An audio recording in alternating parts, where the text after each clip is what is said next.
কোরআনে করিম যেমন ওয়াহি, রাসূলুল্লাহ সুন্নাহ ওয়াহি। কোরআনে করিম তিবয়ানান লিকুল্লি শাই, এতে কোনো সন্দেহ নেই, কোনো সংশয় নেই। বাকি আল্লাহ সুবহানাহু ওয়া তাআলার হাবিব মুহাম্মদুর রাসূলুল্লাহ সাল্লাল্লাহু আলাইহি ওয়াসাল্লাম যা বলেছেন, যা করেছেন, এগুলো সব আল্লাহর পক্ষ থেকে ওহী ছিল। এটা কোরআন বলছে। কোরআনে করিম আল্লাহ তাআলা সূরা নজমে আল্লাহ তাআলা ইরশাদ করেছেন যে ওয়ামা ইয়ানতিকু আনিল হাওয়া ইন হুয়া ইল্লা ওয়াহয়ুন ইউহা, যে আমার এই নবী মুহাম্মদ সাল্লাল্লাহু আলাইহি ওয়াসাল্লাম যা কিছু বলেন, যা কিছু করেন, যা কিছু মৌন সম্মতি দেন, সবই ওহীর মাধ্যমে হয়। তাহলে কোরআন যেমন ওহী, রাসূলুল্লাহর সুন্নাহ ওহী।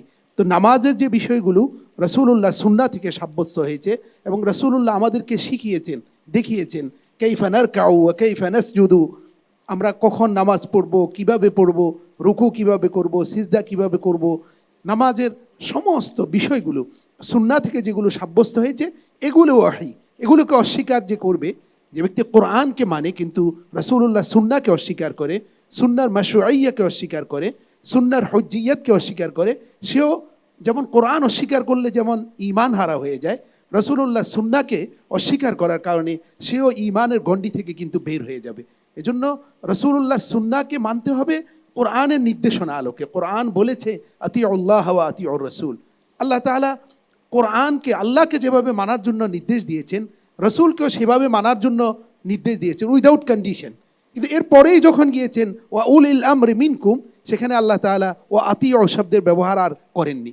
তো এখান থেকে আমরা স্পষ্ট বুঝি যে আল্লাহকে যেভাবে মানতে হয়, রাসূলুল্লাহ সাল্লাল্লাহু আলাইহি ওয়াসাল্লামের দেয়া নির্দেশনাকেও সেভাবে মানতে হয়। তো নামাজের বিষয়গুলোও ওহী দ্বারা সাব্যস্ত, এতে কোনো সন্দেহ এবং আমাদের সংশয় নেই। জাযাকুমুল্লাহু খাইর। حدثنا حدثنا حدثنا حدثنا حدثنا